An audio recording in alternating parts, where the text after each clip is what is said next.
All right, well, we've got your email questions, and this is Kathy. She's asking, is there anything wrong with listening to a Bible app read the Word of God instead of reading it for myself? I only have a 9th grade education, and I'm not that good at reading. Will God honor me listening to the Bible? I so want to do what's pleasing to Jesus. Kathy, that's exactly how the Bible was communicated in the lifetime of Jesus. And you can read that or hear that in the Bible. One of his first sermons in a synagogue in his hometown of Nazareth. And it says, as it was his custom, he was given the scroll, and he opened the scroll and he read from the book of Isaiah. That's how the Bible was transmitted for over 2,000 years, that the only way you could get it, it was go to the synagogue. They had a very expensive process of copying the Torah, copying the prophets and the Psalms, and they would read from them on Shabbat and on other service days. They would read to the congregation. So you were following that old school method, and that old school method actually works because the Bible is an oral tradition.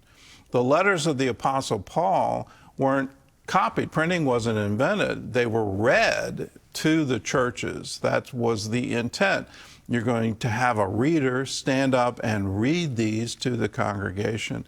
And they were very good at memorizing what they heard. Faith comes by hearing, and hearing by the Word. So do it. Do it a lot. Listen to the Word all the time. Read the Word. If you're proficient at reading, read it. But it's wonderful to hear it. It somehow gets into, I guess, a different part of you when you hear it and are able to really incorporate it into your life. I listen to the Bible app, reading the Bible to me all the time. It's a great way. I think we're so blessed to have that technology today where we can do that. We can listen, we can read, whatever works best for us. You can have it read to you in Greek and Hebrew too, if you really want to get there crazy. We go, yeah. All right, well, this is coming from Dee. They're asking, what is a first fruit offering? Well, it's from Exodus, and again, you're dealing with an agrarian society. Everybody farmed, everybody had an orchard. All of these things were common. So here it is, Exodus 23, the feast of harvest.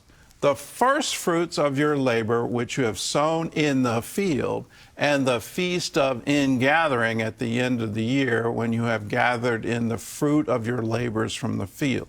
So the first fruit is the first part of the harvest, and then there's another tithe at the end of the harvest. That first fruit is saying, I want to dedicate my labor to the Lord.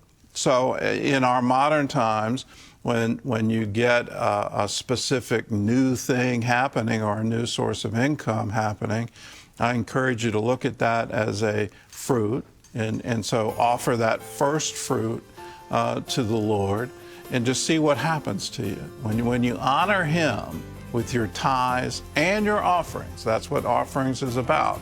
It's those extra things that you do above that tithe. If you do it generously, knowing that God will honor His word over you, wonderful things will happen.